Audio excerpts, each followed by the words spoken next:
abantu bakunda gushushanya sitani ari umukara bazabiviwe.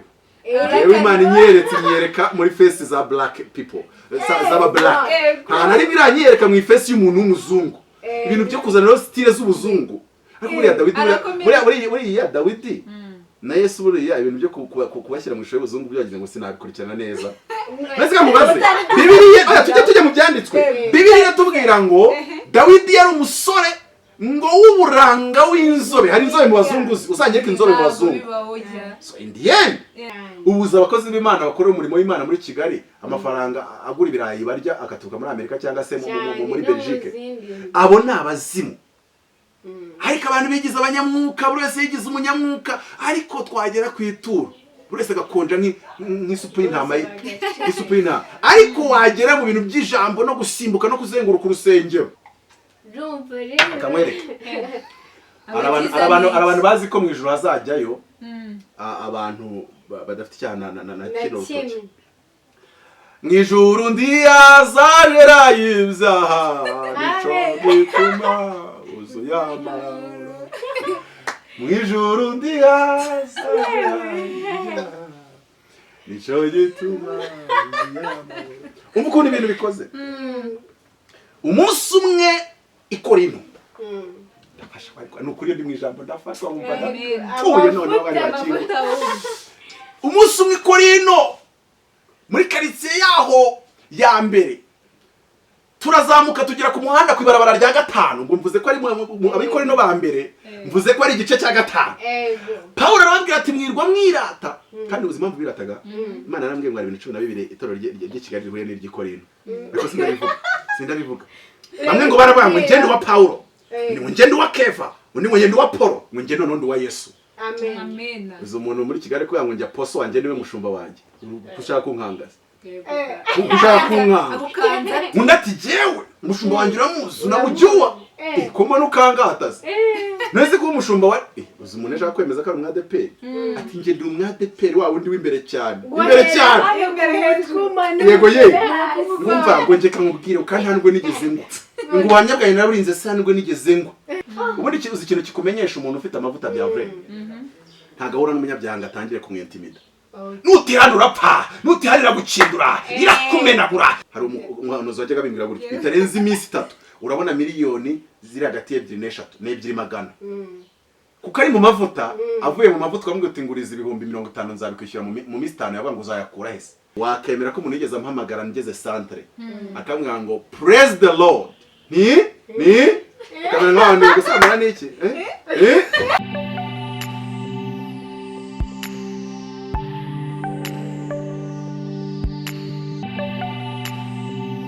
twongeye kubasuza cyane abari hanze abari mu bihugu bitandukanye Afrika umigabane ya Asia Europe ndetse n'abandi bagiye batandukanye abirabura ndetse n'abazungu mwese twizere yuko twabashuje cyane ahangaha rero tugiye kubagezaho ikiganiro cyo mu buzima busanzwe kubibaza abantu benshi bibaza ese mwibaza iki mukeneye ibisubizo bimeze gute urandika muri comment utibagiwe subscribe share like na comment kugira ngo ibyo tuzatuvuga tujye tubasha kongeramo igitekerezo cyawe ubutaho ubashe kuryoherwa cyane nkuko bisanzwe biri ngiye mugiye kubana rero mu kiganiro nitwa Miriam Cecile. Okay, nanjye tugiye kubana muri kino kiganiro nitwa Linda. Hano twaba turi kumwe n'umuntu ukomeye cyane muri iki gihugu cy'u Rwanda ndetse no hanze benshi baramuzi na Apotre. Nawe niyivugire rwose bayita Apotre Mutabazi nabyo misho ko bavuze ngo n'abazungu basuje abazungu bavuga ikinyarwanda n'bangaye mwisi ariko nagiye mbumva bake ashaka ko batabuzemo nka 3-5 cyangwa se 10 cyangwa 100 bazi ururimi rw'ikinyarwanda rero ndumva nanjye nezerewe no kuba hano abantu bakunda Mutabazi burya hari ubuntu Imana igitanga hakaba umuntu abantu bandika izina rye muri YouTube bagasacinga ibintu byose yaba yavuze bishyashya bya update nanjye Mutabazi nagiriye ubwo buntu bwo kwinjira muri urwo rutonde baba bake babijana babigihumbi ku isi bavuga ati ngiye nandikamo izina rya Mutabazi ikiganiro bagikoreye hose ubwo nyine wakoze muri title y'inkuru ntushyiremo Mutabazi Apotre Mutabazi hari igihe wakisura ariko abo nabo ndabasabye ngo bakore subscribe ko abantu bakagira ubwo bwo wagenda uga subscribe wa subscribinga kuri channel miliyoni 3 bishobotse nizigishimwe uga subscribinga wasoro ntuzimane subscribe ntago byaba ari ikintu cyiza ubundi hejuru cyane imbere cyane ndabere cyane nogera kubwira arumwambye nkubwire Salangeyo ikihe kirindi mu kirimi cy'igikoreya ngaragukunda obrigado icyo ni igiportugize urumva yuko nawe tuba twageze tumikiye dowari rwose kabisa namubwiye kandi aho muri mwese anyoaseyo turasuje tugiye kukurikirana anyoaseyo Salangeyo aho mwa muri hose mu gihugu indimi hose tuzajya tuzibagerageza muzayemo n'abakamenera ivare yo kubigisha indimi niko bimeze none numva mufite na club speak hano language what school kuko uri kumva nyine tugiye gutangira ikiganiro ndabizi ko twese twabibwiye kandi turabakunda cyane aho mugiye muherereye mu mpande zose kuki presence ngubwe ngo nitwa Rinda uswe munavuze ngo yitwa Rinda mitamenye umwaka yavukiyemo nitwa Rinda nkaba ndakijijwe presentation zandakijwe murazibuka ati aranyibukije arukuntu nabatijwe muri 79 akaba ashaka kumvikanisha iki ashaka nka 20 mida twemeza ko Imana itunze mu mufuka ikindi cyakera arukuntu umuntu ahagarara nko mu itorero wenda bamutumiye cyangwa se ari nko muri urwo rusengero asanzwe asengamo ubwo nyine ari baratinze nko gushaka nk'umugabo cyangwa ndogera benshi cyane akaba hagurutse ngo murakoze ngo nitwa Maria Mukamana Kabudensia nkunda umukobwa wa Yesu agira umukobwa Yesu twese turaba Yesu ni wa bose ese uri umukobwa wa Yesu uri umuhungu wa Yesu mukwisubiraho tugomba kwisubira oya ni ibintu by'imvuga abantu baba baragiye bakira bafata utasobanukirwa nyine uko ziba zikoze ntacyo biba bitwaye burya ntabwo wabigira bifa ariko nanone narigeze uzitekerezaho kumva ashatse kuvuga iki buriya ariko buriya kugira ngo dukomeze ikiganiro hari benshi batakuzi kuri kamera zacu ndagira ngo bibwire se Apotre Mutabazi ni muntu ki Apotre Mutabazi ni umwanditsi w'ibitabo 35 Apotre Mutabazi ni philosophe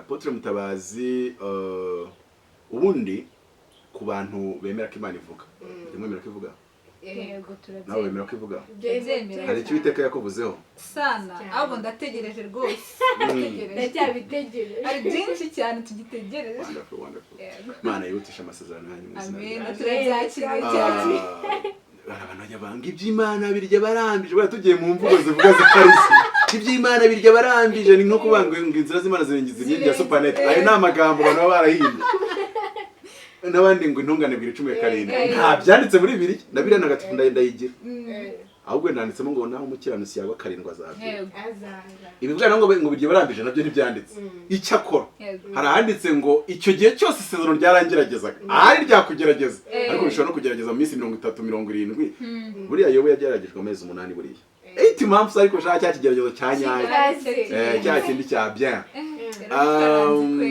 ariko hari umuntu wenda ubona ukuntu wanditse ipaje byinshi akagira ngo Yobu yamaze mu kigerageza imyaka buriya isezerano ry'Imana ririhuta yego ani gihe natusha kuzaganira nkabigisha kwihutisha isezerano ry'Imana nkabigisha kuryihutisha oya ntago ngaho magira nese kandi ngiye byubizanye ahubwo nuko nese bira ntuzi kivuga ariko tujye tuba mu byanditswe ubundi umuntu nakubwira ibintu akabura umurongo w'ibyanditswe kandi uhura nabyo neza cyangwa se ubivuga neza azaba nyine ari ibitekerezo bye yazanye kandi n'undi yagira ibye hari ijambo rivuga ngo bakundwa urwandiko rwa Petero rwa 2 ibice 3:8 ngo bakundwa iri jambo rimwe ntikabasobe ngo umunsi umwe ku Mana ni nk'imyaka 1000 kuri twe kandi imyaka 1000 kuri twe ni umunsi umwe ku Mana ngo nuko rero ngo umwami Imana ntatinze isezerano rye ntatinze isezerano rye nk'uko benshi bibwira yuko aritinze none ibintu byo kwibwira yuko Imana itinze isezerano byahozeho ariko Petero warababwira ati umwami Imana ntabwo atinze isezerano nk'uko benshi bibwira ko aritinze ngahubwo ngo atwihanganira ategereje yuko hatajya n'umurimbuka bose babona ubugingo ngo gutinda kuri iyo sezerano Petero yavugaga ryo kugaruka kwa Kristo ryatindaga kubera yuko abantu batari bihari hano icyo bivuga mu kigiri kibabyita metanoia meta bivuga pre noia bivuga pense ngo ni ugutekereza ibintu bitandukanye n'ibyo watekerezaga mbere nicyo bita kwihana think differently nuko wenda navuga ngo okay ukawinjiye nko mu rusengero nakoreba gutyo nkabona nkishyiramo kudakijijwe najya kureba mu mwuka nkaza gusanga urakubita cyane ahita mvuga yo ndihaniye ko nyine uko nagutekerezaga siko ngitekereza tugeze umunsi umwe twa turi ahantu mu Gatenga ariko twajyaga tugira tukaba twarya nk'inshuro 3 mu cyumweru ataramuhitamo yawe washaka gusenga utabishaka ukabizi ko utateka birenze inshuro 3 mu cyumweru noneho tuza kwicara gutya twaga twambaye n'amashati ubona rimwe n'amashati mazima yafite ariko iyo ufite ibibazo no kwambara neza ntago biza cyambere cyo iyo ukivuga ururimi rw'icyongereza n'igifaransa bigakunda ntago wakageze ku ikosi y'Imana ngo dukarange bye ubundi igifaransa nicyo kigenda mbere nge mbabwiza ukuri igifaransa kirakama neza ukabona agakurikira icyongereza ukasigara uvuga ururimi rw'ikinyarwanda n'ikinyarwanda bimwe ukabyibagirwa ugasigara uvuga ijyana ibyo mutaye yamagambo y'umutaye akaba yusigarana ibintu wakemera ko umuntu yigeze ampamagara ngeze centre akambwira ngo praise the Lord kamera nk'abantu gusamara n'iki naramubajije bimara nk'amasomo na 30 reba ko ari praise the Lord ushatse ko ngewe Imana yampamagaye mfite nararangije Kristo ushatse kuvuga ko narangije Kristo ntazi praise the Lord no gusubiza praise the Lord narasacinze mu mutwe biranga kamera ko nujya kuri internet yabuze sacinga ariko yo kuri konti hariho 1,300,000 ahubwo umuntu akuvugisha mu Kinyarwanda kumva ibintu byose ushaka kumusubiza ari kuza ari makongereza kuma kantu kakongereza kari kugenda kizana gace rero bari kumbaza Mutabazi ninde Mutabazi n'umugabo w'imyaka 35 ufite abana 4 imfura yanjye ifite imyaka 20 urumva ko nagutereta mukubita neza Samuel aransumba kandi yari umucongo we ntago wamugenda ufite abana 4 mfite imyaka 35 nanditse 35 uvuze ngo nivuge by'amanyakuri ku muntu wemera ko Imana ivuga ibyo nababajije nakubwira yuko menshi nakubwira yuko nitwa Apostle Professor Mutabazi ayo mazina nemere kwitwa nijoro ariko umuntu utemera ko Imana ivuga na Apostle ashatse yayinkora kubera ko nta mashuri bayigiraho the masters muri theology na professorship nayihawe tariki 25 z'ukwa 11 2018 mu rukerera saa 10 saa 10 gutyo urumva ko ibyo bintu rero bibera mu rukerera mu nzozi za nijoro hari abantu batajya bavuga ngo ntabyemera ariko buryo ubwenge bugaragazwa n'imirimo yabwo kuko nagiye kubona iyerekwa mbona ijuru ryateranye abantu bakunda gushushanya Satani ari umukara bazabiveho yewe Imana inyereka muri face za black people zaba black nta rimwe iranyereka mu face y'umuntu w'umuzungu ibintu byo kuzana style z'ubuzungu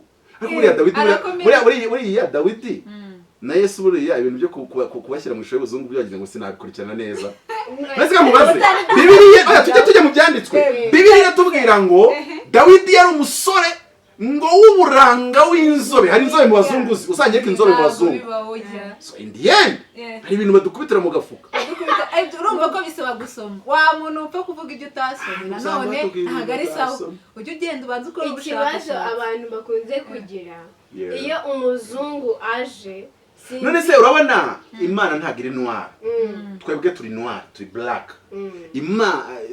nako Satani ntabwo ari noir black Satani ari obscurity donc iyo tugiye kureba definition y'ikitwa obscurity tubona bisobanura ngo ni manque de lumière the absence of light niyo obscurity noneho kandi iriya jambo riba muri Yohana rivuga ngo ngo yaje ari umucyo ngo uvira mu mwijima. Ririya jambo umucyo rivugwa hariya iyo urigiye kureba mu gihe burayo usanga ari naryo jambo rivuga knowledge. Niyo mpamvu itorero nimba ari ikintu ribuze ikintu bita knowledge. Ngo my people perish for the lack of knowledge. Ngo abantu banje bararimbutse bazize kutamenya. Utaravonga apotre. Urabona uvuze ku bintu ari Bibiliya nta knowledge, ari muri science nta knowledge, ari mu buzima bwa psychology nta knowledge. Ngo bishyizemo ko gukizwa bisobanuye kuba umuntu udakoresha ubwonko bwe, udashaka ubumenyi, udashaka kwiga, ntabwo ariko kuri. Noneho ririya jambo rivuga umwijima ari naryo nyine rivuga Satani. Bien sûr Satani ni umwijima, Yesu ni umucyo. Ni ijambo rinasobanura ignorance. Ngo nimba ari ikintu kibi kurenza na dayimoni ni ikintu bita ignorance. Kubera ko umuntu ufite ubujiji uwabagoranye kurenza dayimoni, ko dayimoni yahuye n'umuntu ufite impano z'Imana arakubita dayimoni kigirayo. Ariko dayimoni w'ubujiji aragenda akagutsikamira akakwicarira. Umuntu ugasanga arakeneye agahita abihuza n'ijambo n'ibintu byo kuguhuriza amagambo adahura. Ngo ijambo riravuga ngo ahirwa abakene mu mitima, ngo haleluya, ngo haleluya. Apotre Taravonga ngo nabyaye abana 9 ngo nubwo mfite imyaka 22 ngo kandi murabizi ko ijambo rivuga ngo mubyare mworoke mwuzure isi ngo mvugira ngo amina. Ntayo navuga. Niba ufite abana 9 udashobora kugurira mitiwere, ibyo bintu byo kubihuza n'ijambo rivuga ngo mubyare mworoke mwuzure isi uzabanza umpamagara. Ariko ubundi njye Imana mpamagaye kuba umwigisha. Ubundi ko ndi umwigisha waretse nkaza ngo gusobanura iryo jambo rivuga. Baravuga ngo be fruitful, multiply, replenish the earth, subdue it and have dominion. N'amagambo 5. Mubyare igasoza ivuga ngo mutware. Nimba uri kubyara abana utashobora kugura ubugari, bivuze ngo muzatwara iki? Muzatwara he? Muzatwara he? Yes, of course. Utaravonga bajya gasuka batwana kera ngo space. Utaravongaho hari ikintu ngiye kikabukubaza. Urabona dutandukanyirize ese skills n'iki, knowledge n'iki. Ari abantu benshi batajye babasha kubitandukanya. Usobanure skills na knowledge biraturanye. Dusobanure neza. Ni bivandimwe. Ni brothers. Ariko skills abarimo kuba ibyo bintu uzi, hari n'uburyo uzi kubishyira mu bikorwa. Dore ubumenyi ariko ufite na ngiro. N'ubumenyi ufite na ngiro. Ari nacyo kintu Afrika ifite mu bibazo. Anako education y'isi yose. Education y'isi yose usanga abundi muri donc muri Adamu wa mbere, the first Adam, twara abana b'Imana. Buri Adamu yari umwana w'Imana. Ukuri umwana wa papa wawe. Byanditse muri Bibiliya muri Luka. Havuga amasekuru ya Yesu agenda asubira inyuma, avuye ko Yesu asubira inyuma akayavuga avuga ngo Aburahamu abyara Tera Aburahamu abyarwa na Tera abyarwa na Nahori abyarwa baramanuka baza kujyana bavuga ngo Seti wa Adamu w'Imana. Urumva ko nkuko Seti ari umwana wa Adamu, ni nako Adamu yari umwana w'Imana. Ni nayo mpamvu byitwa kubyarwa bwa kabiri iyo twakiriye Yesu. Kuko tubyarwa bwa mbere, tubyarwa n'Imana bwa mbere, twabyawe n'Imana muri Adamu. Noneho dukoze icyaha turapfa. Muri Yesu Kristo kubwo kwizera twongera kubyarwa bwa kabiri. Twongera kuba abana b'Imana. Ariko kubatizwa. Nanone kandi biraba ikibazo niba icyo twari turi cyo muri Adamu tutagisobanukiwe, biraza no kugora kumenya icyo turi cyo muri Adamu wa kabiri, ari we Yesu Kristo. Muri Adamu wa mbere twari iki? Twari abana b'Imana. Abana b'Imana, Imana ni umwami. Twari dufite izi assignment. Uko ubundi buri muntu wese agomba kumenya rights na responsibilities. Muri Adamu twari dufite ziriya nshingano nasomye hariya. Mubyare, mwororoke, mwuzure isi, mwimenyereze ibimo kandi mubitegeke. So nubango rero itorero ryatakaje icyo kintu cyitwa dominion. We lost dominion. Noneho muri Adamu wa kabiri ari we Yesu twahawe inshingano zirenze zo muri Adamu wa mbere. Twahawe inshingano bita dominion over the cosmos. Uko mbere twari twahawe dominion over the earth. Earth mu gihe bari babyita terra. Mu Gifaransa byita terre. Mu Cyongereza byita earth. Noneho muri Yesu duhabwa dominion over the cosmos. Cosmos mu gihe burayo bavuze le monde mu Gifaransa, mu Cyongereza the world. Noneho iyo ufashe ijambo the cosmos ukajya kureba etymology mu gihe burayo usanga risobanura ngo the governing systems of the world. Ni ukuvuga ngo itorero ryakabaye rigira dominion. Igenda ikazana n'ubuzima buryoshye abanyagihugu. Ubuzima handi uzi ko abanyayisiraheli bahinga mu butayu. bakavuga ngo dushingiye ku ijambo rivuga ngo nzatembesha amazi mu butayu, bagahita bakora amayirigasiyo bakazamura amazi ya Nili bakayakubita mu butayu bagahinga imbuto zikazenguruka isi yose, bari mu ijambo rimwe rivuga ngo amazi azatembera mu butayu. Niyo ngo twari dukwiye kujya dusoma Bibiliya ugahita uzana umuti wa COVID, ugasoma Bible ikaguha inspiration izana urukingo rwa COVID. Ariko oya, ibyo ntabwo bitureba, twebwe turahamagara Imana, iwacu ni mu ijuru. Ngi ibintu by'abantu bakunda kuvuga ngo iwabo ni mu ijuru, babigendemo neza. Bibiliya iravuga ngo ijuru ni iry'Imana, cyese nimbe mwarahindutse Imana, uretse ko turi utumana duto, turi n'abana bayo. Ngo ijuru ni iry'Imana naho isi yayihaye abantu. Urashaka gukwepa isi wahawe ujya mu ijuru rye, ahubwo isi Imana uzayisanga muri umuntu inzara iramukubita akumvatanya kuririmba ngo uzazaryari Yesu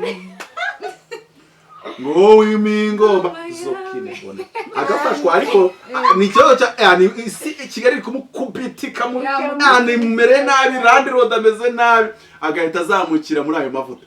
Petero wanditse ngo cyanditse ngo wowe urinde, rwandiko rwa kabiri rwa Petero ibice 3 wa murongo navugaga kumanuka ukagera muri za 10 na kangahe, urinde wowe wihutisha uwo munsi uzakongora ugatwika ibyaremeshwe n'amaboko yose. Urinde wowe wihutisha, urabihutisha ujyana ngo abanyedini. There is a difference between religion and kingdom.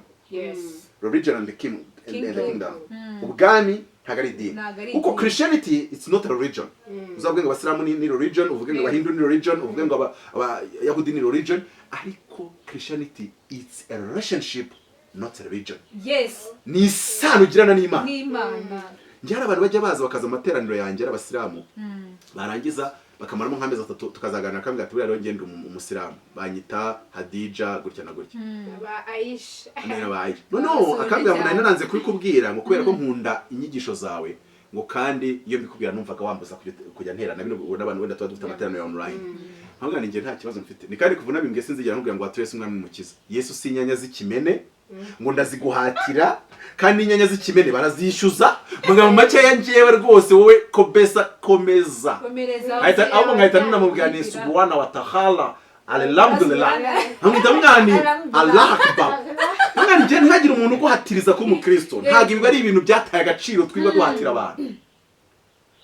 Umunsi umwe icyatumye ukunda amavuta ndiho ntukunda ya shehe kizatuma umbwira muri inkwato zagakiza. Amen. Noneho utarava ngaho ndagira ngo usobanurira abadukurikiye ese agakiza ni iki. Noneho tumaze kumva amavuta ni iki, ese agakiza amavuta za ku muntu meze ute, ese agakiza kagenda ku muntu umeze gute? Ndafashijwe. Amen. Ndafashijwe amwe nande ati ndundu. Bwa nawe yari yumwe. Ndafashijwe nanjye, ndumva fashijwe. Ndumva fashijwe. Amavuta ni iki? Amavuta ni ubushobozi Imana itiza umuntu cyangwa ikamwihera. Impamvu zo gutiza nuko ari yabutwara yabukisubiza. Ni ubushobozi Imana itiza umuntu cyangwa ikabimwihera bwo kuba yakora mu isi ikintu ubusanzwe cyakorwa n'Imana gusa. Ubundi iyo umuntu ari mu mavuta abafite uturemangi, afite utuntu agenda akora.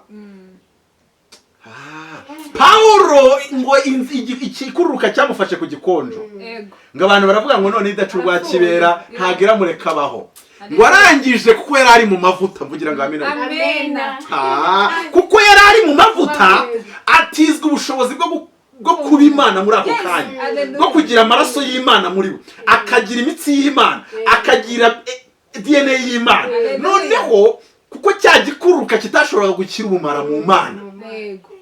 Haleluya. Iyo umuntu yinjiye mu mavuta atangira kuvuga, umuntu umwe aritonda akakubwira ngo bitarenze iminsi, hari umuhanuzi wajyaga bimbwira gutya, bitarenze iminsi 3 urabona miliyoni ziri hagati ya 2 n'eshatu n'ebyiri magana. Kuko ari mu mavuta, avuye mu mavuta bamwe gutinguriza 50,000 nzabikwishyura mu minsi 5, yavuga ngo uzayakura hese. Kuko hari yari mu mavuta akareba nk'Imana. None avuye mu mavuta ari kureba nka nyirakamana. Ariko iyo umuntu ari mu mavuta, mujye muhora mu mavuta ubundi, atangira gutera mere y'Imana. Kuko yahawe ubwo bushobozi bwo gukora ibikorwa by'Imana no gukorera mu mbaraga z'Imana no gukorera mu bushobozi bw'Imana hano mu isi. Ariko akabikora ku nyungu z'Imana, akabikora no kubw'umugambi w'Imana. Amavuta rero umuntu yagira bijyanye n'ukuntu azimana bijyanye n'ukuntu aziranye n'Imana, bijyanye n'ukuntu abanye n'Imana, bijyanye n'uko azi imigambi y'Imana. Buriya abantu bagira ngo umuntu agira amavuta menshi kubera ko asenga cyane. Gusenga hari abasenga cyane bakagira amavuta make. Iyo usenga uri ignorant, udafite ubumenyi. Yes. Ubundi hari uburyo butanu njya nigisha abantu gusenga. Hari ikintu bita gusengesha imiruho. Hakaba ikintu bita gusengesha imirimo. Hari ikintu bita gusengesha umuriro. Hakaba ikintu bita gusengera mu ijambo. Hakaba ikintu bita gusengesha amategeko. Ibyo bintu byose abantu babimenye kubisenga ntabwo yabanga Imana ngo nukuri. Hari umuntu twahuriye turi kujya Nyanza gutya ndiko mu gashyekero byarancanze. None turi kumucaho gutya numva abwiye mugenzi we ngo mwene da ng'Imana ngo yansezeranyije ko izanyambika muri 1997 turana mu gashyamba turimo duhamagara Imana twari turi 2015. Ndagana ndamwana wa mukobwa nimba Imana yaragusezeranyije ibintu by'ibitenge n'ibikwembe n'ibintu bya Zarumbiya 9 ukabigeze 2015 utarabona imyenda. Usubiremo neza ayo masezerano yasuzume neza ntabwo sinzi nimba ari Imana yampamagaye yaguhaye. Imana yacu ntabwo itinze isezerano ryayo nkuko abantu bibwira yuko iritinza. Reba nk'urugero Apostle Mutabazi ni iki muri iki gihugu wakemera ko ninje mu Imana 2010. Ariko abantu usanga amaze imyaka 25 ngo dutegereze amasezerano urabona nta mavuta afite kubera iki amavuta ntago ajya aturana na ignorance. Amavuta ntago ajya abana n'ubujiji. Kuko amavuta ameze nka droit de signature.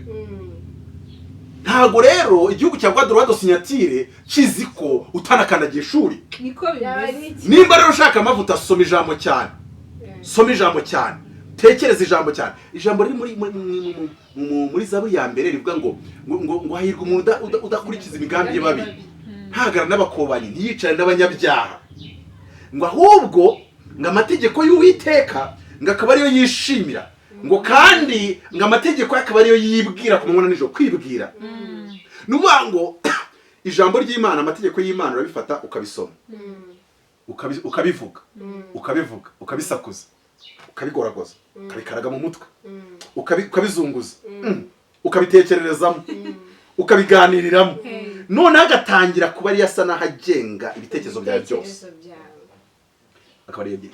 Ubundi wenda reka masubize ijambo tumvuze kuri iki ngiki. Amavuta. Abantu ntabwo bafite amavuta suko badasenga gusa. Ko ari umuntu ukubwira ngo nsenga 24 hours 7. Senga imisi 7 kuri 28 kuri 28. Maze imyaka 10 mbikora. Ukabona amavuta afite nta nubwo yamuvana ku rwego rw'akagari nkamugeze ku rwego rw'umurenge. None se nimba umuntu akivuga ngo mubyare mwororoke mwuzure isi ayo mavuta yakugeza ku rwego rw'umurenge ni isi tugezemo ntago bihura. Aho ngaho harasaba irindi yereko. Noneho rero nkavuga ngo kandi burya ibintu byose byaremwe n'amavuta, ibintu byose bikorwa n'amavuta. Iyo ibintu byose biri mu isi birivuga yuko byaremwe mu bitagaragara kandi ibyo bitagaragara n'amavuta. Niyo mbaraga y'Imana yo gukora ubushobozi bwayo mu isi. Nuvuga ngo rero iyo umuntu adafite ibintu byose afite amavuta, ubundi iyo umuntu adafite ibintu byose afite amavuta bafite byose. Ikiba gisigaye nuko agira knowledge nayo mavuta ubundi byarangiza bikabyara ikintu gifatika akakibona. Rero abantu benshi ntago bigeze babasha kwiga cyangwa se gusobanukirwa uburyo amavuta byari ibigaragara. Icyo kintu ni ikintu abantu bakeneye kwiga mu buryo buri bwuzuye kuko abantu turasenze mu Rwanda. Paulo yageze abwira abayuda aravuga ngo bene wacu abayuda ndabakunda cyane ngo ariko ndahamye ko mufite ishyaka ry'Imana ariko ritava mu bwenge. Mufite ishyaka murasenga iminsi myinshi. Umufarisayo wa nyawe buri yasengaga deje uzaseka za buri cyumweru. Uzabisome mu butumwa bwiza. Ngo ngende umufarisayo ngo senga iminsi 2 mu cyumweru ngo buri mufarisayo avuga ati kuwa mbere sinjya kuwa kabiri sinjya kuri mu kigatwa dusekaza ngo nimbohire ngo ndafunze ngo mbohire ngo kuwa mbere abohire kuwa kabiri abohire noneho ariko wajya kubareba ugasanga ni nk'imva zisize ngo ubundi ikintu kikumenyesha umuntu ufite amavuta bya vrai ntagahura n'umunyabyaha atangire kumwentimida. Nutihana urapfa, nutihanira gukindura, irakumenagura, iragutera inkonje. Ibyo ngibyo ni ivuga butumwa ryo muri analogue. Yesu yabwirizaga grace. Ninde muntu wihanisha abantu benshi nka Yesu? Nukuvuga ngo ineza y'Imana niyirehereza abantu kwihana. Ariko nanone grace ipfuye uyibwirwa n'iki? umuntu yigishwa imyaka 5 aho kugabanyuka mu gukora ibyaha akiyongera ukagira ngo ni vitesse bari kumwongezamo. Icyo gihe bigaragaza ko uyu muntu wigisha grace ipapanye. Hari umukozi w'Imana witwa Joseph Prince yigisha grace, nacyo kintu yigisha gusa, ariko bakemera yuko hari ibitangaza byinshi bimaze gukoreka muri yo teaching ya grace. Wakemera yuko hari igihe kuba bafata igaburo buri munsi, hari igihe abantu baza bagafata iryo gaburo indwara zabo zigakira. Nubango grace ya nyayo inabonekeramo gukira indwara. Grace ya nyayo inakura abantu mu byaha, kuko Bibiliya avuga ngo ubuntu bw'Imana bwarabonetse ngo butwigisha kubaha Imana no kureka ibyaha. Ubuntu buzana gukiranuka. Kuko ubundi gukiranuka abantu babyize nabi. Gukiranuka ntabwo ari performance, ntabwo ari ibintu bitoza. Gukiranuka you believe, urizera ukabihabwa just like automatically. Noneho wamara kubihabwa muri wowe ugatangira kubikora. Ariko iyo utangiye ushaka kubikora utarabihabwa ntabwo bikunda. Noneho ubwo nari nko kuvuga icyo kintu cyo ngo abantu babwiriza nabi amavuta. Noneho nabino bintu abantu bakora itangaza kutunga ikiganza ukagwa hasi akaguhukagwa, uretse ko bakameramani batajya bagwa. Barabonye ko bakameramani batajya bagwa. We oya atunga ikiganza abantu ati fire. Urusengero rwose rukagwa. Hari n'undi wajya agafata gutyo urutoki karuzunguza muri imbere bose bakizunguza ari amavuta yo kwizunguza. Hari n'ufata n'amazi akabona abantu bose barayagaye. Ikibazo kameramani ntajya yagaye. None nta nubwo ajyago. Kuko agomba gufata nyine, agomba kuzuminga igitangaza, agomba kuzuminga igitangaza. Kuki selectinga ryose ewana. Bakameramani banza kugira abazimu benshi kuko ntago mujya mugwa. Ntago bajya bagwa. Ubu reka ngerageze ndebe ko kameramani agwa. Fire! Kameramani wacu. Fire! Kameramani wacu ko mbona byangara. Ndi muri Kenya rero. Nakoze ku muntu ufite abazimu. Mbona ko ubona abazimu muri Kenya ntago ari Kigali. Muzabitiranye abazimu b'i Kigali n'abasirimu. Abazimu b'i Kigali baririmba indirimbo zo mu gitabo bakanafasha. Abazimu b'i Kigali uko banavuga indimi. Muririmba indirimbo zo mu gitabo. Kumusaraba haturuka iriba rima Sokine Boniface. Afite abazimu bakibaza se izi ndimi n'abazimu bihuriye.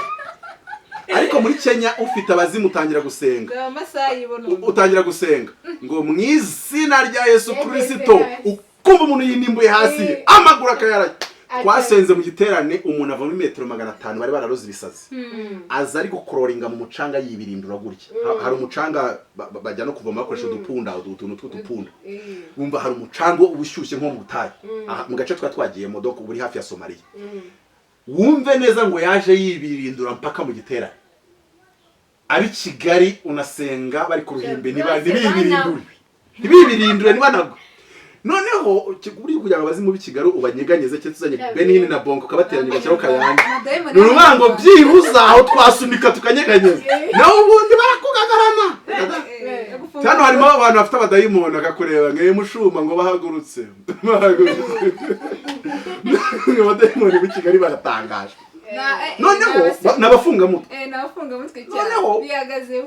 Mfata wa muntu wari waje yikaraga baramusengera aza guhaguruka tugira ngo byarangiye aje kunyegera. Ndavuga nubwo barangije kumwicamo abazimu reka nanjye mwatureho umishando umuhesha w'umugisha.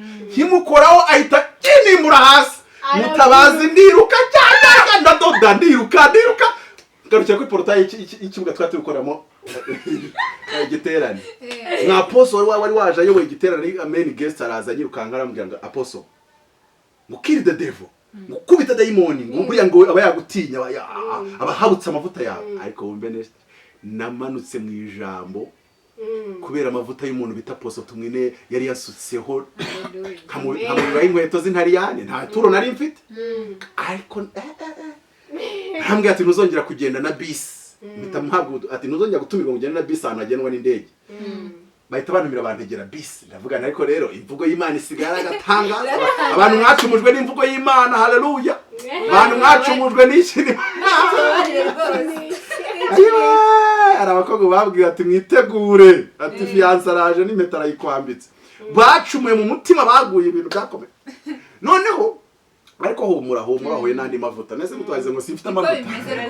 Noneho narahageze uwo main guest mbwirije bwa kabiri abakristo basaba ko abakozi b'Imana bose babategera bagataha bakabahana envelope yabo imisi isigaye ko ni igiterane cy'imisi 7 baravuga ngo imisi isigaye yose zigishwa na Mutabazi atwigisha ibyazi magambo make mpitaminduka main guest naje ko nahageze bakabanza camping mba niyambariye gutya kako uyu no apostle n'umufilozofi ngari ku bundi uyu yafite amavuta ariko ayo mavuta musigaye murebera mu myenda sha ikibazo gikomeye cyane ayo mavuta musigaye murebera mu myenda no mu masuit rwose tudusora n'agasuit ko bayagurira muri Makorombe amasuit bayagura Makorombe amavuta ava ku mavi ibintu bibiri biratandukanye cyane suit ninde tutazamba memurezi ngegera zambara amasuit memu nabiba muri Nyabugogo bambara amasuit kuki amasuit twaye nimba ukunda suit zambara ariko widuhagata ngo natwe twemeze ko tugomba kwambara suit ndarazi kunda zira nambe ariko abantu bafashe agakiza bakagira imyenda none uwo muntu ambwiye gutyo namubwiye ni ingenzi protocole z'ijuru uko rikora ubwami bw'Imana nziko bukora ntabwo ngewe nakora icyo kintu uri prophet uri hano ninjye se nasomye Matayo 5 uzumirwa ndavuga ngo uzusobanure ndavuga ni ngewe sinasomaga nkanisobanurira kuki wowe ushaka kunyinjiza mu kazi kawe kandi uraha ndamubwira ngo genda wirukana abadayimoni nibikunanira utakazi kawe kakunaniye Mutabazi naje ndi umwigisha simanura sinerekwa sinukana abadayimoni ampulse uhari nicyo kibazo mu gitondo mfashe mikoro ndanabivuga uzi ikintu basigaranye kuko bari bambwiye ngo ujye ufata mikoro irekura rukumva udashaka kubwiriza kandi twabwiza 3 ku munsi twasigaranye ikintu cyo kuvuga ngo mu gitondo bati apostle urafata microphone nta kibazo après midi ko twagira giterane cyo mu isoko urafata microphone ni muhereze evangeliste Momboyi abwiriza nsigara ngiye gupanga gatuti nahageze bavuga ngo nta mavuta ngira reka mbabwire mushaka amavuta mugabanya amatiku mushaka amavuta mureke ibintu byo kwikundira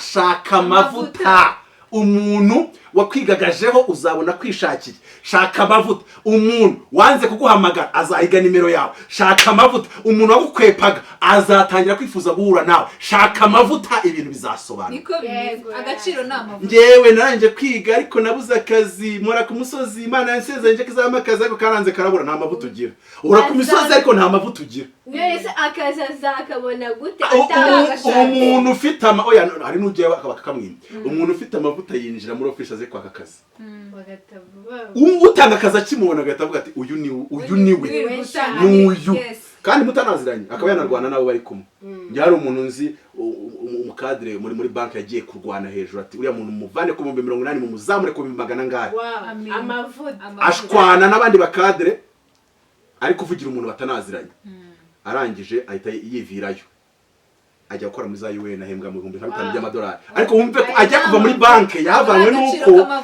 hari umunyamavuta yabonaga ahembwa urusenda uzikira umunyamavuta uhembwa urusenda abantu bakajya kwirwa abantu bakajya kurwana intambara yo kugira ngo uvanwe abantu nabo bashaka amavuta bareka amatiko nananze kwinjira aho hantu amavuta rero no guhabwa ubushobozi n'imbaraga z'Imana zo gukora iby'Imana yonyine yakora mu isi kandi wambaye umubiri ibitekerezo by'Imana bikanyura muri wowe ubwenge bw'Imana bukagaragarira muri wowe character y'Imana voilà ano kintu abantu bitiranya n'agakiza abantu bitiranya agakiza na character abantu bitiranya agakiza na character urumva icyo kintu abantu bazi ko mu ijuru hazajyayo abantu badafite cyana na kino rutoki mu ijuru ndiyazajera y'ibyaha nico bituma uzuyama mu ijuru ndiyazajera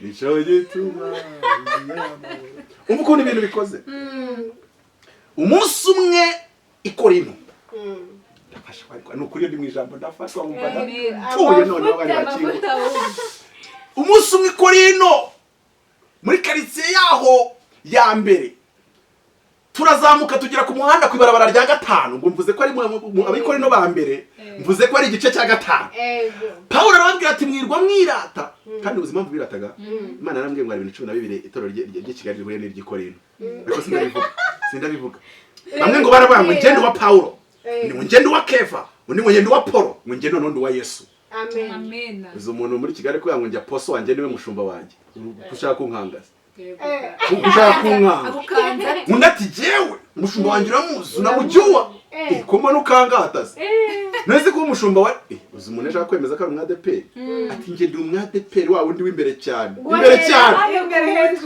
yego ye numva ngo nje kamubwire kandi ntabwo nigeze ngo wanyabwaye naburinze se ntabwo nigeze ngo mbese ashaka kwereka ko kuba ari umwadeperi bimuha credibility cyane mbese ni nka recommandation bimuha ko nageze hano nigeze nshaka kubabwira umushumba wa nyumba akangisha ibiki mbese ibyo mvuga nibyo bigaragaza amavuta mfite cyane ibyo ngo aba ubwenge bugaragazwa n'imirimo yabwo reka kuzana usigaho utuntu ikora ino bari bagira kutwo tuntu mugere kuziko ndi wa Paulo ubundi iyo mvugisha ubuze uvugana nawe ngiye umushumba wanjye ni Paulo uravuga iki se ko wanjye ari Apollo ubundi Paulo yari to tugeranyije na Paulo kubijyanye n'amategeko kubijyanye no kwigisha abantu bakanye gutuma amategeko Paulo nawe yarabyivugira avuga ngo Apollo yari intyoza mu kwigisha amategeko rero buri muntu wese afite ibyo ari n'intyoza nimba uri Paulo nshobora kuba ndi Apollo niyo ngo ushobora kuba uzi kubita mu mwuka bikaryoha nanjye mutabazi guhuza iby'umwuka nazo meni nkazihuza n'ijambo nkazihuza na siyansi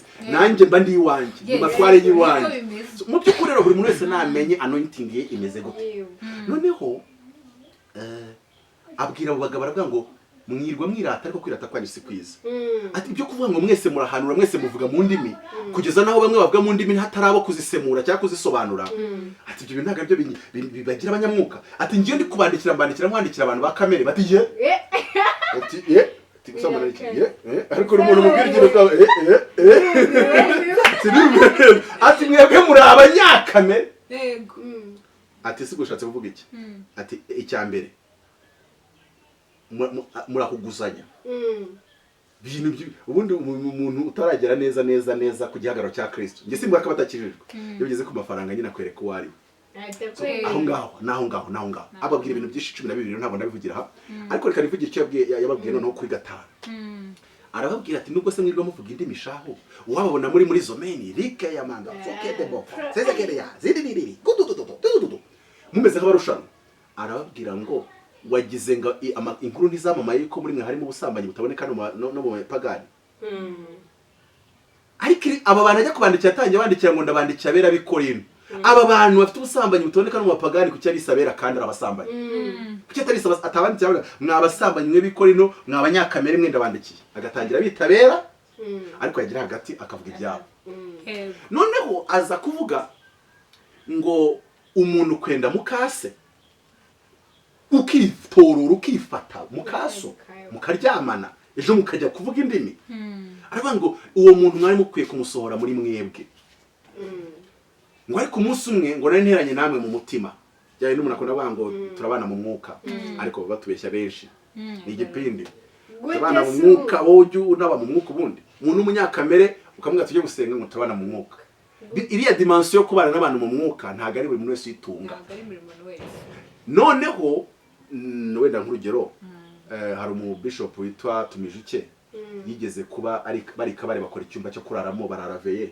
umuntu uri ibyumba bose mu Rwanda akurikirana amateraniro yabo kuva atangiye kugeza soje indirimbo bateye zose bakazitera zumva isengesho uwabwirije abyuka gikabara byari imbere muri za 80 abyuka gikabara arabaza ngo mwateranye nijoro batwateranye kana kabwirije ijambo yaribwirije kana kateye ikorasi yayiteye wabimenye ute nuwa ngo yari yateranye nabo mu mwuka ibyo nibyo bita guterana n'abantu mu mwuka noneho Paulo nawe yinjiriye amateraniro y'abakorino mu mwuka araza amateraniro ayinjiramo yinjira mu mwuka w'uburondozi ahari mu mwuka ngo arebye asanga byane babashinja si ikinyuma barabikoze ngo arangije arababwira ngo icyo gihe nahawe ubutware na Kristo bwo kugira ngo uwo muntu muhe satani umubiri wurimbuke ariko umwuka uzabona ubugingo ubwo Kristo azabaje ayo magambo mujya muyasoma nuwangu uyu muntu ikintu yakoze Paulo nimba wenda utari no kugisobanukirwa yaramwishe abakozi b'Imana bagira autorité yo kubashobora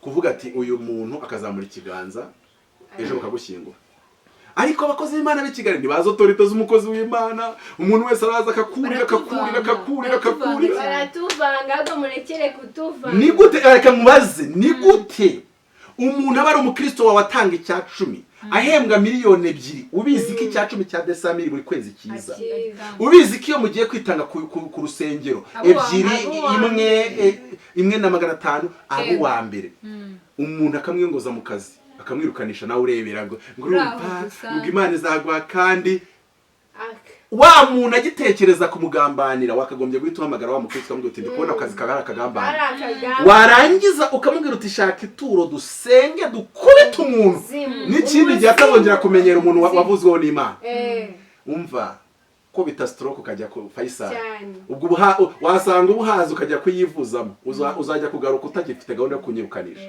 ariko ikibazo abakristo ntibahagacira amavuta y'abakozi b'Imana abakozi b'Imana ntibazi anointing bari takora ariko nge n'umukozi n'abakozi b'Imana batatu umwe n'umuhanuzi undi n'umushumba nanjye ndi ntumwa twazamuye ikiganza dufunga butike turavuga ngo cyumweru kimwe nimbishya umuriro gatva mu ijuru gatwika iyi butike uyu muntu agasuzugura afite ko gusuzugura no gutuka Imana no gutuka abakozi b'Imana nicyo kibimwongoza arabona atunza akize ariko aka kantu Eliya yabonye abantu bigize nabi afunga kawunga aravuga ati ndafunga ijuru imvura ntizongera kugwa ndafunga n'ikime ntago kizongera kuza muri Isirayeli arangije ari manukira kandi nta nubwo Imana yari yabimubwiye Imana irazamubwira ngo kuko wahagaritse imvura ntabwo Imana yamubwiye ngo Imana yaje aramubwira ngo kuko wahagaritse ijambo ry'Imana ravuga imbaraga z'abango icyo uzategeka uri mu isi no mu ijuru iryo jambo ni ijambo rivuga ngo babiri cyangwa batatu bari Imana Yesu avuga ariya jambo abantu barisoma nabi yabwiraga 12 bonyine ntabwo yabwiraga imbaga nyamwinshi yabwiye 12 aravuga ngo babiri cyangwa batatu muri mwe ubwo bari abavugwa ni intumwa ubundi babiri cyangwa batatu hari ikintu ushobora gusengera kikanga hari urushwimo basengeye abahanuzi muri kera birananira baje ndarusengera rurakira byagenze gute 1 nakoresheje principe batakoresheje kuko ibintu byo mu mwuka bikorana n'amahame hari ibintu bisaba kusenga uwa babiri hari bisaba kusenga uwa batatu hari ahantu bisaba yuko ubundi yuko iyo bavuze gatatu hari icyo bisobanura muri Isirayeli ya kera ni umwami n'umutambyi n'umuhanuzi rero hari umuntu ufite onction ya cyane ubundi n'abapotre ubundi apotre afite onction ya cyane na n'inshingano za cyane governing mu itorero noneho umupasteri akagira inshingano ya gitambye na onction ya gitambye ari ikorerwamo deliverance noneho umuhanuzi we nyine akaba umuhanuzi wo gutangaza ibyakanwa k'Imana akavuze noneho rero hari ikintu kugisengera yewe bisaba yuko ufata izo onction eshatu zose ukazikombinira ku muntu kandi izo onction eshatu zose zigahabwa ituro ariko abanyakigali batenga abanyakorino kiri kintu abanyakigali batenga bahuriyeho n'abanyakorino bakwima ituro barangiza bakakuvuga ngo ukunda amafaranga Paulo bamwimye ituro ngo umunsi umwe ngarakena byanditse mu rwandiko rwa 2 rwa bikora ibice 11 ngo akennye ngo ntiyagira wabera ikirushya ngo ahubwo abagabo baturutse i Makedonia nibo bamukenuye uzi ko iyo ubwirize Ikorinto uhabwiriza icyo yakikabira ishaka gucikiraho wagira ngo uguze costume amafaranga gaturuke i Makedonia ubuza abakozi b'Imana bakora umurimo w'Imana muri Kigali amafaranga agura ibirayi barya akaturuka muri Amerika cyangwa se muri Belgique abo ni abazimu ariko abantu bigize abanyamwuka buri wese yigize umunyamwuka ariko twagera ku ituro buri wese gakonja nk'isupu y'intama isupu y'intama ariko wagera mu bintu by'ijambo no gusimbuka no kuzenguruka urusengero no kuvuza akaruru bose bahinduka abanyamwuka so noneho reka wenda nivugire kuri iki cyagakiza ariko na autorité y'abakozi Imana nyivuzeho bivuze ku mbaraga z'amavuta mvuze ugakiza agakiza ni ubuntu kaboneka kubwo kwizera ahubwo kwitondera amategeko y'Imana no gukiranuka mu buryo bw'ibifatika biduhesha umugisha biduhesha umugisha kuko byo hari ibintu utahagararamo donc autorité y'Imana ntago yakuba kuri wowe mu buryo bwuzuye udafite gukiranuka rero uko wijandika mu byaha utakaza autorité ariko hari abitiranye gutakaza autorité no gutakaza ubugingo umva ukuntu Bibiliya bivuga n'iryari Imana yandika umuntu mu gitabo cy'ubugingo n'iryari musibamo muri Yakobo aravuga ngo umuntu yoshywe yakuruwe n'ibyo ararikira bimushukashuka ngo iryo rari riratwita rikabyara ibyaha ibyo byaha byamara gukura bikabyara urupfu akavuga ngo iyo bibyaye icyaha for the first time izina rihanagwa mu gitabo cy'ubugingo ko iyo bibyaye urupfu bivuze ngo no mu gitabo cy'ubugingo urahanagura. So birasaba kuzongera ukatura ukihana ugakizwa bundi bushya. So mu by'ukuri rero ya profise itarasiba izina rya gitabo cy'ubugingo mbese mu mwuka bakiri bazima byanditse mu Roma. Mu Roma arabango nubwo umubiri wanyu bupfuye uzize ibyaha ariko umwuka ukiri muzima kubwo gukiranuka. Rero iyo umwuka ukiri muzima kubwo gukiranuka ntago uwo muntu abakijijwe. Icyakora iyo wa muntu w'imbere apfuye icyo gihe ntago umuntu abakijijwe. None rero basukira aho ngaho umuntu azabwirwa n'iki ko umuntu w'imbere yapfuye? Umuntu w'imbere iyo yapfuye Bibiliya iravuga ngo umuntu agotomera ibyaha nk'ugotomera amazi. Aba ari igicamuki ngo akagotomera ibyaha nk'ugotomera amazi. Tugendeye no kuri ibyo ngibyo hari uwo twigeze gukoresha mu pasiteri ikiganiro turamubaza se ubundi icyaha kitababarirwa ni iki? Aratubwira ati ni ugutuka umwuka. Hamwe no kwiyahura. Arangije aranatubwira ngo hari ikindi ngo no kwiyahura ngo nacyo ni icyaha kitababarirwa. Ese wowe bihuza ute? Udusobanurire n'abadukurikiye bose gutuka umwuka wera ni gute? Ikintu cya mbere Samusoni yanditswe mu ntwari zo kwizera. Siko bimeze mu Baheburayo. Ngo none se mvuga iki ndeke iki? Ngo mvuga ibya Samusoni se mvuga ibya Yefuta se mvuga ibya urumva ko yanditse mu ntwari zo kwizera. Yapfuye ate? Ntabwo yahuye. Nabwo Mana ntizi imbaraga. Twanyuze inzu nge mpane nabo. Nese ubwo ntiyari yirituye. Reka icyo tugisimbuka rugo byumvikana yuko aho ntabwo yahinje. Ayo dimension ntabwo yigezemo.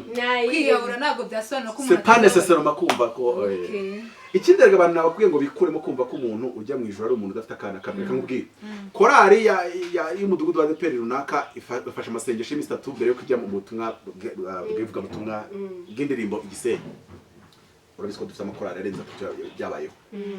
Imana yabwiye ngo hano harimo abageni mwiyeze. Bakiyeza bagakutuza bakibagirwa gukora repetition ntacyo. Noneho bakazagera Shorongi ku cyumweru bagiye mu butumwa. Barawurenze. Reka nkubaza ko barangije amasengesho kwa gatanu bakajya kurya gatoki. Buriya barangije kurya gatoki nta ukozemo icyaha muri bo. Ukireze ko ku gatandatu batagikoze. Cyarabaye. None se ya modoka ubwo yabagiraga ubwo yabarenguraga umuhanda nta nakantu na kamwe kakanda kari gahari. Bibiliya tubwira ngo Yesuwa ngo yari afite ibizinga ngo witwa umutambyi Yesuwa ngo marayika aza kuburana cyangwa se Satani aza kuburana ashaka kugira ngo amutware. Imana yohereza marayika mukora ibyo bizinga. Mu by'ukuri rero abantu bakeneye kwiga Bibiliya, kwigishwa Bibiliya, kwiga ijambo ry'Imana kuko uburyo twigishijwe dufite ababwiriza bakora umurimo wo kubwiriza no kwigisha. Hari itandukanye hagati ya preaching and teaching. Kwigisha urasobanura ariko kubwiriza nyine ni papapo kwa kundi nyine basatura nyine na. Ariko rero agakiza umuntu wese watuye Yesu umwami mukiza akizeza umutima we ko niko bibivuga ngo ni watuza umutima wawe ni watuza kanwa kawe ko Yesu ari umwami ukizeza umutima yuko Imana yamuzuye mu bapfuye uzakizwa. Ndumva rero araho nasoreza mvuga ngo ngaho utarasoza neza karangiye maze ikibazo cyane mwenda tugana no ku musozo kugira n'abadukurikiye nyine babashe kubyumva neza. Urabona hari ukuntu Bibiliya ukuntu ikoze hari igihe usanga ivuguruzanya ukuntu sibyo ugasanga mwe yaravuze ati umuntu vino n'umukobanyi ushuka nazara nyine aba nta bwenge agira. Ugasanga arahandi handitse ngo numara gukora imirimo yawe nyine ushake vino winywere nta kibazo niko nabivuga. Ese buriya ko Bibiliya twumva ko ari ijambo ryera kandi ryahometswe n'Imana buri umuntu akurikije isomo yasomye n'undi agakurikiza isomo yasomye kubera iki bita bigonganuka bikagaragara ko ari icyaha. Bikagaragara ko ari icyaha. Niyo mpamvu Imana ihamagara abigisha kuko icy'ingenzi si icyo Bibiliya yavuze ni ikisobanura kuko biriye ni iby'umwuka niko Pawulo yavuze ngo ni iby'umwuka bisobanuzwa iby'umwuka bindi. Hari ahantu Pawulo yavuze ngo umuntu ntatsindishirizwa n'imirimo atsindishizwa no kwizera. Yakobo urero yarwandiko rwa Yakobo banatinze kurushyira muri Bibiliya bavuga ko rutari inspire kubera ko Yakobo yaravuze ngo nuko robonye yuko umuntu adatsindishirizwa no kwizera gusa ahubwo atsindishirizwa n'imirimo. None bavuga ati gute aya magambo azajya muri Bibiliya imwe ariko nyine hazakora umurimo w'umwigisha kugira ngo tumenye. Ijambo nigishije bakantegera indege muri Kenya urarize nigishije ijambo ryo kwihutisha isezerano. Ni ijambo nasobanukiwe nyuma y'imyaka 3 byarancanze ubwo Imana yadusangaga ikaduha ijambo ryo muri Yesaya 3:6 rivuga ngo yewe Yerusalemu we nshize abarinzi ku nkike zawe ngo ntibazaceceka ku manywa na nijoro ngo yemwe abibutse Uwiteka ngo ntimukamuhemere ngo ntimukamuturize ngo kugeza ubwo azahindura Yerusalemu Siyoni akahindura ishimwe mu isi. Mu cyongereza hari ijambo rivuga ngo give him no rest. Murayo ngo mbigishe gutugarika Imana se to put God on pressure. Komeza mugira ubwoba se realite ntago ari Imana ubishyira on pressure, it is a you who is putting a you on pressure. Ningaruka nzababwira ayo mateka. Iyo ibyo bintu bikwigishije ubasha kumenya uburyo wakihutisha isezerano ryawe. Buriya kuva i Kairo uyu munsi wagufata wowe akakwambika inkweto zitakurya akakujyana i Kairo ubwo nuba mu Misiri cyangwa se mu muri Egiputa yarangiza akakohereza akakwereka inzira yerekera i Kanani muri Israel wahagenda iminsi 40. Ni urugendo rw'iminsi 40 ku buryo n'umudamu utwita ashaka kurukora iminsi 40 akagerayo, ariko barugiye imyaka 40. Bibiri rabango bamaze gusohoka muri Egiputa ngo Imana yanga yibuza kubacisha mu gihugu cy'Abafilisitiya nubwo ariyo inzira yari ibusamo, ngo ahubwo ngo ibacisha ibizigu bajya guca ku nyanja itukura, ngo kuko yatinye ko nahano ari ijambo rivuga ngo Imana yaratinye ngo yatinye yuko bazahura n'intambara z'Abanyafilisitiya ngo bagatinya mu mitima yabo bagahindukira bagasubira muri Egiputa. Mu cyongereza bavuga ngo when they will face the fight they will change their minds. Ikibazo cy'abarokore kiri kuri mind zabo. Ikibazo cy'abarokore muzababwiriza mucagagura abazimu turacagura abazimu simuka gatatu bivuga ngo ndumukire vuga ngo ndakomeye vuga ngo ndumuntu udasanzwe vuga ngo fire receive it. Arakunda abakobwa bahanura ikintu ngo receive it none hari n'ukuntu hanurira umuntu umugabo w'umuzungu umukobwa uri mu ngunu kumva ngo connect ngo mushumba connect wa receivinga wa connectinga umunsi mind yawe izaba idasetinze neza uzazerera mu butayu uzazenguruka uzatinda kugera i Kanani.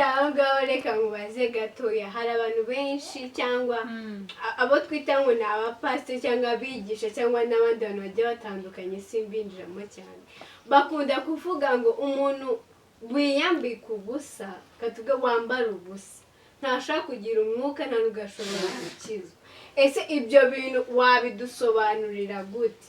Wambika ubusa ni gute ushatse usobanura kwambara ubusa nyine cyangwa kwambara mini bakavuga ntukuriye kujya kugana no gushyiraho ngo ibisuko kuko wambaye abantu batabyemera ntukuriye kujya ku ruhimbi ugiye kuririmba ariko washyizeho ibi bisuko cyangwa wakoze change uko Imana yakuremye.